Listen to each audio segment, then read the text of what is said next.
Estuve ahí, sí, participé, le pegué, pero no, nunca quise que esto terminara así.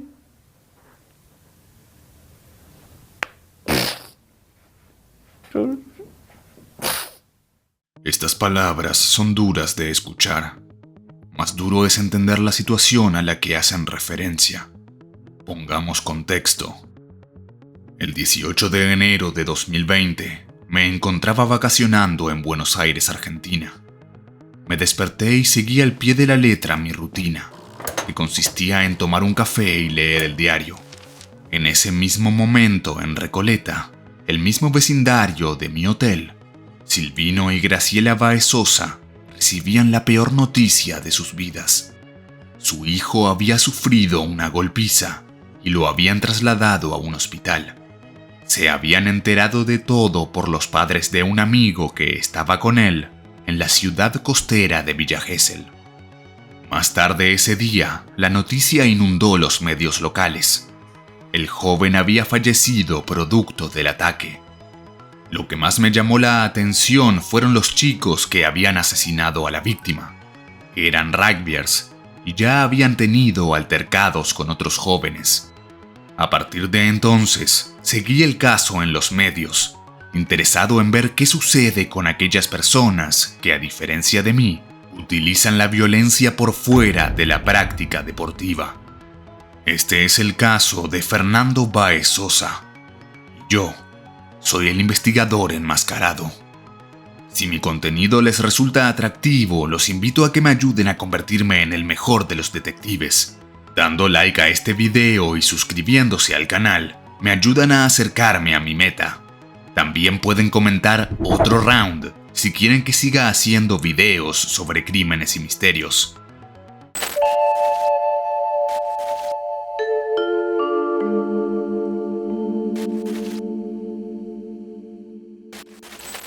Fernando José Báez Sosa nació el 2 de marzo de 2001 en Argentina, siendo el único hijo de Silvino Báez, trabajador de la construcción, y de María Graciela Sosa Osorio, que cuidaba a adultos mayores.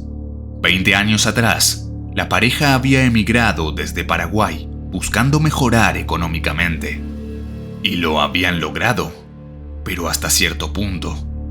Fernando creció sin ningún tipo de lujo, aunque tampoco le faltaba lo básico y más importante, una familia que lo amaba. En el año y medio previo a terminar la escuela primaria, se preparó para obtener una beca en el Colegio Marianista de la capital de Buenos Aires, donde quedó seleccionado entre 400 postulantes. Allí conoció a Julieta Rossi, una chica de otro curso que se convirtió en su novia. Durante su adolescencia, Fernando formó parte del proyecto Servir, que consistía en destinar una semana de las vacaciones de verano a realizar tareas de albañilería y construcción para organizaciones sociales. También colaboró con la ONG Seres vs Teneres, que ayuda a gente en situación de calle en la provincia de Buenos Aires. En su tiempo libre, Fernando practicaba todo tipo de deportes, pero se destacaba en el vóley. Incluso llegó a probarse en las juveniles del Club Ferrocarril Oeste y hubiese quedado seleccionado de no ser porque tenía que inscribirse con débito automático. Sus padres solo manejaban dinero en efectivo. Al terminar el secundario, Fernando empezó a estudiar la carrera de Derecho en la Universidad de Buenos Aires. Admiraba especialmente a Fernando Burlando, un reconocido abogado argentino que terminaría representando a sus padres de manera gratuita en el juicio por su asesinato. En el 2019, el joven aprobó todas las materias del ciclo básico común de la universidad y se autorregaló unas vacaciones de 4 días en la playa, las primeras sin sus padres. Tenía ya 18 años y una vida llena de sueños, que me apena mucho decir, jamás llegó a conseguir. El 16 de enero de 2020, Fernando llegó a Villa Gesell junto a un grupo de 16 amigos del Colegio Marianista. El plan era estar junto a ellos y Julieta, con quien cumpliría 10 meses en pareja 3 días después. Los chicos se hospedaron en el hotel Hola Hola y pasaron una gran primera tarde de playa. Al día siguiente, el grupo decidió que por la noche irían a bailar al boliche Le Brick, muy conocido en esa zona balnearia. Tras cenar se dividieron en grupos más pequeños, quedando Fernando junto a 6 amigos. A las 23 empezaron la previa, expresión argentina para un tipo de reunión donde se toma alcohol antes de salir de fiesta. A la 1:30 de la madrugada del 18 de enero, por fin partieron hacia el boliche. Los 7 jóvenes ingresaron sin problemas. Habían conseguido 2 promociones de pagan 2, entran 3, y un relacionista público les había dado pases para el sector VIP. Media hora después, el resto de los chicos y Julieta, junto a sus amigas, entraron a Le Brick. Una vez reunidos, pasaron una hora tranquila, con el boliche semivacío. Pero llegadas las 3 de la madrugada, el panorama cambió. A las 3:30, uno de los chicos del grupo bajó a la pista principal para ver un recital del cantante Neo Pistea. Luego se reunieron a él, Fernando y 2 amigos más. El local estaba abarrotado y para encontrarse tenían que empujar gente. En una de las canciones, todos los asistentes comenzaron un pogo, un tipo de baile en el que los participantes saltan y chocan entre sí en los temas más potentes. En la adrenalina del momento, Fernando chocó por accidente con un joven desconocido. Era más alto que él y rápidamente lo incitó a pelear. Fernando intentó calmarlo sin éxito. Un amigo intervino para frenar la situación, pero poco después regresó al VIP con el resto del grupo. Fernando y 2 amigos más siguieron en la pista principal para luego moverse hacia la barra. Ahí se encontraron con otro amigo, JG, que también chocó accidentalmente con alguien. La respuesta del desconocido fue un golpe en el brazo. TD, otro amigo de Fernando, vio la agresión y trató de intervenir. De un momento a otro, un grupo entero de jóvenes, visiblemente alterados, volvieron a incitar a Fernando y a sus amigos a pelear. Al recibir las primeras piñas, TD les dijo a los otros chicos: "No nos sirve pelearnos, nos van a echar". A lo que el joven que había comenzado la pelea respondió: "El problema no es con vos, es con tu amigo. Me voy a quedar a esperarlo". Lo que siguió a eso fueron forcejeos y golpes de parte de los agresores. Estos últimos eran 10 jóvenes de entre 18 y 20 años, oriundos de la ciudad de Zárate, en su mayoría jugadores de rugby del Club Náutico Arsenal de Zárate. Eran las 4:40 cuando las cámaras de seguridad de una de las cocinas de Le Brick captaron cómo los guardias echaban a los rugbyers, sujetando sobre todo a uno de ellos, Máximo Thompson, el que más oponía resistencia. Otro de los chicos, Lucas Pertossi, filmaba toda la secuencia con su celular. Finalmente, los empleados de seguridad expulsaron a Fernando y a los rugbyers fuera del boliche por 2 puertas diferentes. Al ver esta situación, 7 amigos de Fernando salieron a hacerle compañía. Pensaron que el problema había terminado, pero nada más lejos de la realidad. En la vereda, sus caminos se volvieron a encontrar. Fernando cruzó a un kiosco y se compró un helado de palito.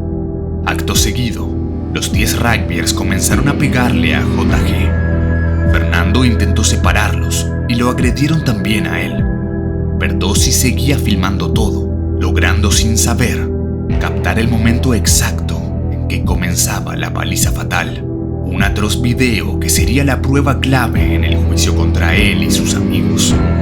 7 u 8 de los rugbyers se acercaron al grupo de Fernando. Desde atrás, uno de ellos, Ciro Pertossi, le propinó una trompada a Baez Sosa, dejándolo en el piso. Los segundos siguientes del video muestran al joven arrodillado, boca abajo, intentando defenderse de los golpes que recibía de sus atacantes. La filmación termina cuando Lucas decidió sumarse al ataque. Eran todos contra uno, dándole a Fernando piñas y patadas, 2 de ellas en la cabeza con la punta de la zapatilla. En un momento, uno de los rugbyers lo arengaba a defenderse, según un testigo ocular. Los amigos de Fernando declararon que cada vez que intentaban acercarse a la escena, recibían un golpe o un empujón violento por parte de alguno de los rugbyers.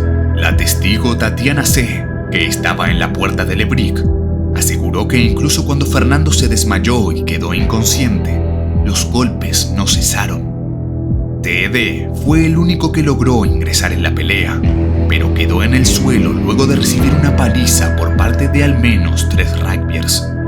Una vez que pudo escapar, reconoció a otro atacante, Matías Benicelli. Tatiana C. también declaró que sobre el final de la golpiza, otra persona que observaba la escena y que aparentemente no conocía a ninguno de los implicados, arengó a los agresores al grito de «Dale, mátalo, golpéalo». Thompson, al escuchar esas palabras, tomó a Fernando, aún inconsciente, del cuello y respondió: «Quédate tranquilo, que me lo voy a llevar de trofeo». Otro testigo, que tampoco pertenecía a ninguno de los grupos, grabó los instantes finales del ataque. Uno de los rugbyers golpeó a Fernando y acto seguido se escuchó a un testigo decir: «No, amigo, lo mataron». Tan solo 2 minutos después de haber iniciado y terminado el ataque, los rugbyers abandonaron la escena del crimen, como si nada hubiera sucedido. Incluso se los escuchó arengar a más personas a pelear contra ellos. A las 4:46 de la madrugada, una de las cámaras de seguridad del municipio, ubicada en la entrada del restaurante Cipriani, a 25 metros de Lebric, captó una reunión de los rugbyers. Todos se abrazaban para luego dirigirse hacia el norte de la ciudad. Paralelamente, Fernando yacía en el suelo, sin reaccionar. Sus amigos intentaban reponerse de los golpes que también habían recibido, mientras uno de ellos cruzaba la calle para recriminar a los guardias de seguridad por no haber intervenido para frenar la golpiza. De hecho, había otro joven lastimado en la cara que decía también haber sido golpeado por los rugbyers. En ese momento, otro chico les dijo a los patobicas: «Estos son los mismos de siempre», en referencia al grupo de atacantes. Estaba claro que no era la primera vez que se metían en problemas.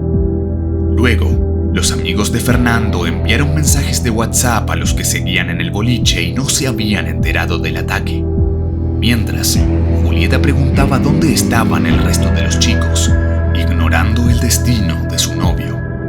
Al mismo tiempo, el hermano de la empleada del kiosco y una testigo de 17 años se acercaron a Fernando y advirtieron que no respiraba. Llamaron a los paramédicos y le practicaron RCP, sin éxito. Según varios testigos, los amigos de Fernando estaban en shock, llorando sin parar.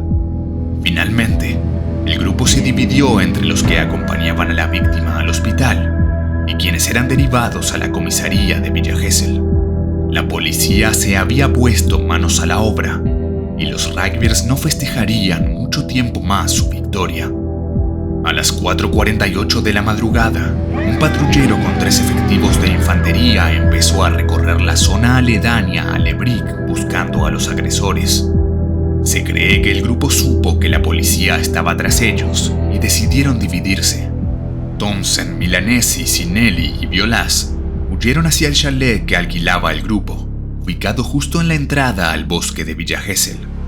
La testigo A.R., empleada de un hotel de la avenida principal de la ciudad, declaró haber visto a un joven de cabellera rubia y camisa oscura desabrochada pasar corriendo por delante del lugar y meterse en la zona de casas frente al hotel.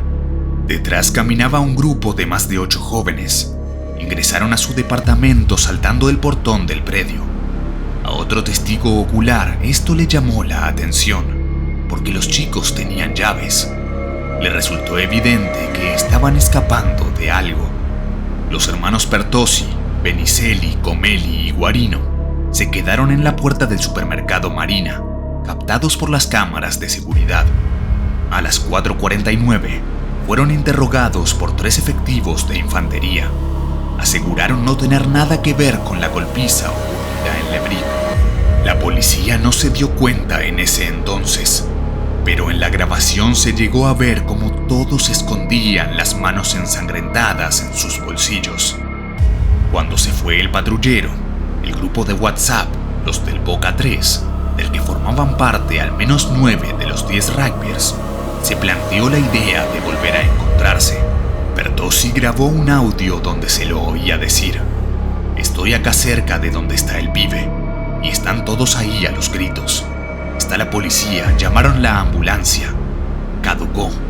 Es decir, todos estaban al tanto de que Fernando había muerto y seguían escapando de la policía. A las 5:10, la mayoría de los rugbyers se encontraba dentro del chalet. Una foto tomada por Sinali a las 5:11 de la mañana lo mostraba junto a Violás, los Bertozzi, Guarino y Thompson, posando con sonrisas en sus rostros. Entre esa hora y las 6 de la mañana, el grupo fue captado en un McDonald's a 3 cuadras de Le Brick, con ropa diferente a la que llevaban puesta durante el ataque. Seguían charlando y riendo, como si nada hubiera ocurrido.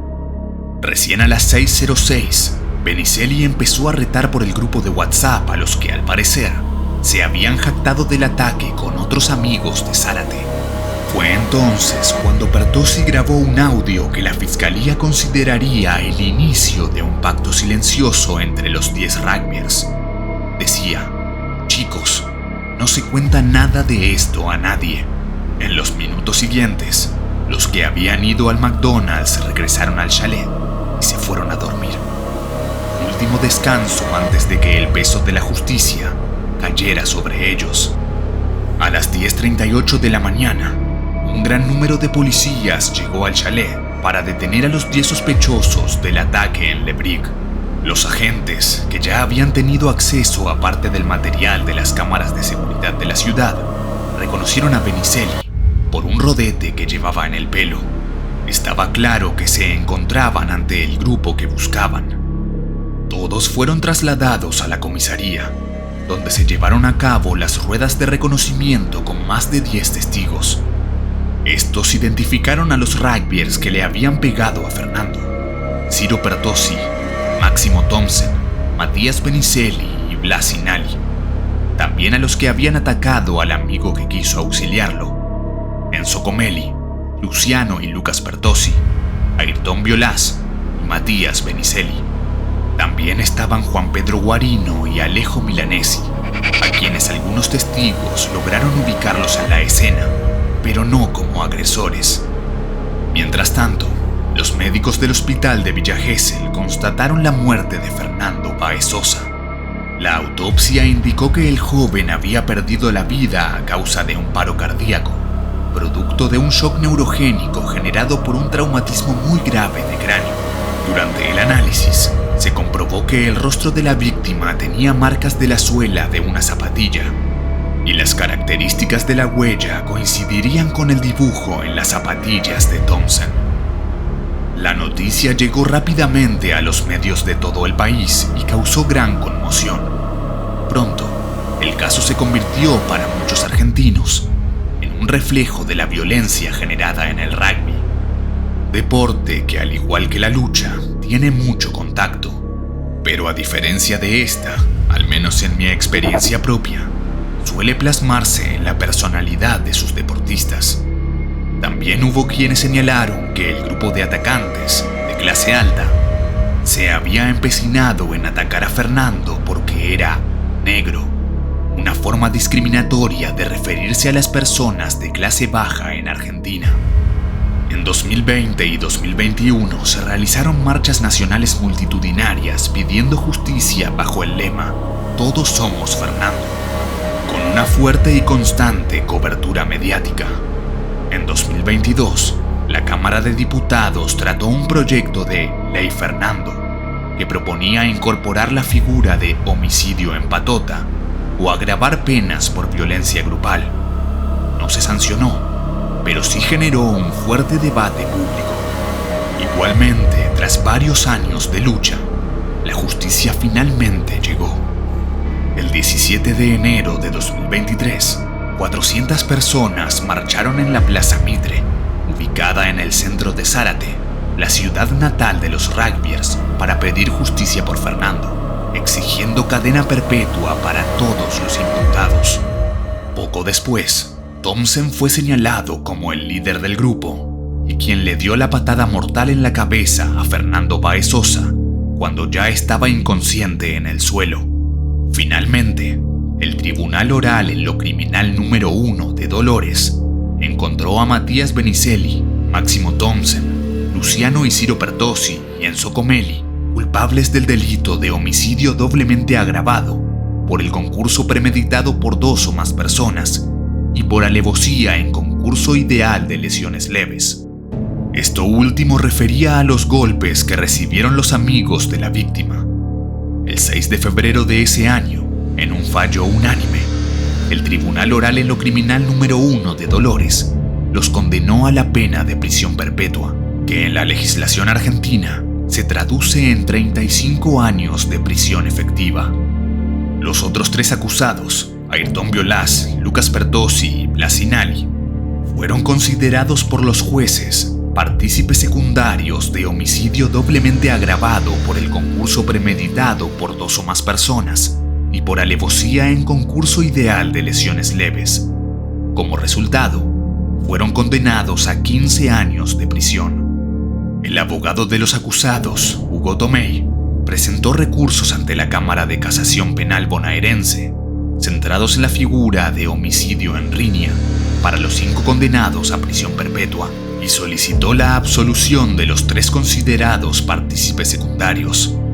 Tomei también cuestionó la legalidad de las detenciones, indagatorias y allanamientos realizados tras el crimen.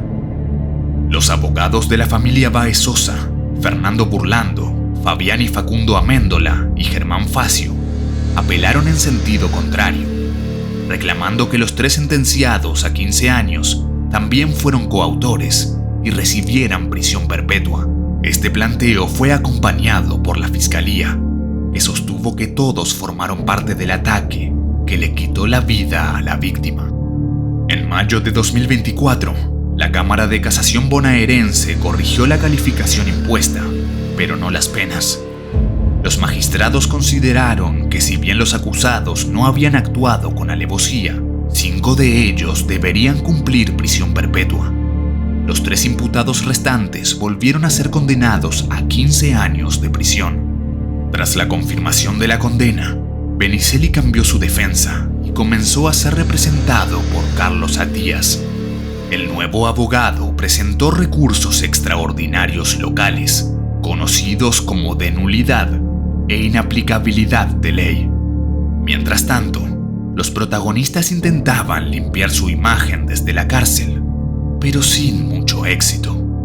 En 2023 y 2024, el Servicio Penitenciario bonaerense trasladó de cárcel brevemente a algunos de los rugbyers por conflictos con otros internos en la alcaldía número 3, lo que derivó en nuevas notas periodísticas sobre su comportamiento y el deporte que practicaban. También se registraron visitas de psicólogos, con reportes de arrepentimiento parcial de los sentenciados. En mayo de 2024, Thompson habló por primera vez con los medios, en una entrevista de casi 2 horas con el periodista Rolando Barbano. Confesó haber sido partícipe del homicidio de Fernando y haberle pegado, pero también intentó desmitificar la idea de que él y sus amigos tenían como fin matar a la víctima. Entre lágrimas, afirmó que era consciente de lo sucedido y que debía merecer un castigo, pero no una cadena perpetua.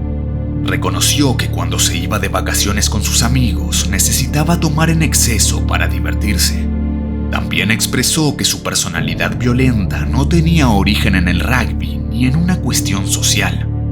Aseguró que en Zárate había tenido peleas con otros chicos de su círculo y que lo había tratado con un psicólogo. Finalmente habló por todos los condenados. Podemos ser buenas o malas personas, pero ninguno de nosotros quiso que eso pasara. Es una vida. Nadie es quien para quitarle una vida a una persona. Afirmó no sentirse un asesino y que le gustaría volver el tiempo atrás y no asestar la patada mortal a Fernando. Días después de aquella entrevista, Benicelli también rompió el silencio mediante un descargo divulgado a la prensa. El joven se desligó de haber causado la muerte de Fernando, asegurando que estuvo en el lugar y momento equivocado. pidió perdón en nombre de sus otros amigos, quienes según él cometieron el homicidio. También señaló que en Zárate, él no salía a buscar pelea como los otros condenados.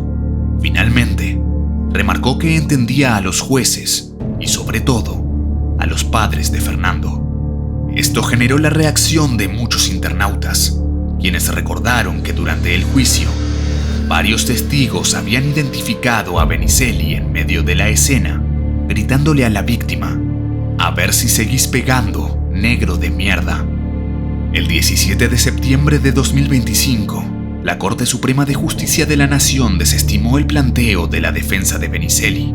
En noviembre del mismo año, Francisco Oneto, abogado de Thompson, presentó un pedido ante la justicia para aclarar la nulidad de la causa por el crimen de Fernando Báez Sosa.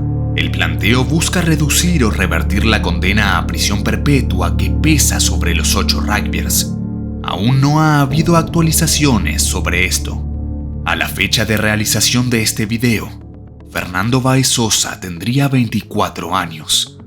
Sus padres se convirtieron en referentes de campañas educativas y de empatía en escuelas. Los condenados, por otro lado, cumplen sus condenas en la alcaldía número 3 de Melchor Romero. Según fuentes periodísticas, duermen en celdas de A2, reciben visitas de familiares y realizan actividad física con un profesor que visita el lugar.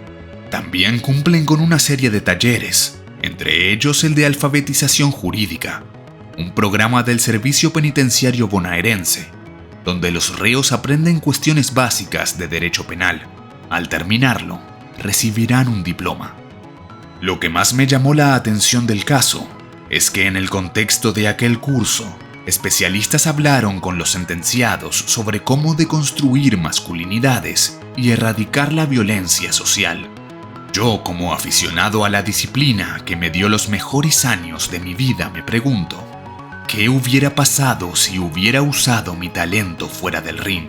El hecho de que los rugbyers hayan sido condenados y se haya puesto en foco la normalización de la violencia en el deporte, ¿es síntoma de un cambio de época? Por otro lado, ¿por qué es cada vez más común que la violencia entre jóvenes se haga presente en esos sitios donde se supone que van a divertirse? ¿Qué es lo que se está rompiendo en nuestra sociedad? ¿Por qué la necesidad de dañar para sentirse vivos? A veces, simplemente, tiendo a perder la esperanza. Luego recuerdo a los amigos y familiares de las víctimas que a diario se cobra esta situación y me convenzo de que de algún modo hay que seguir con la frente en alto, reclamando justicia.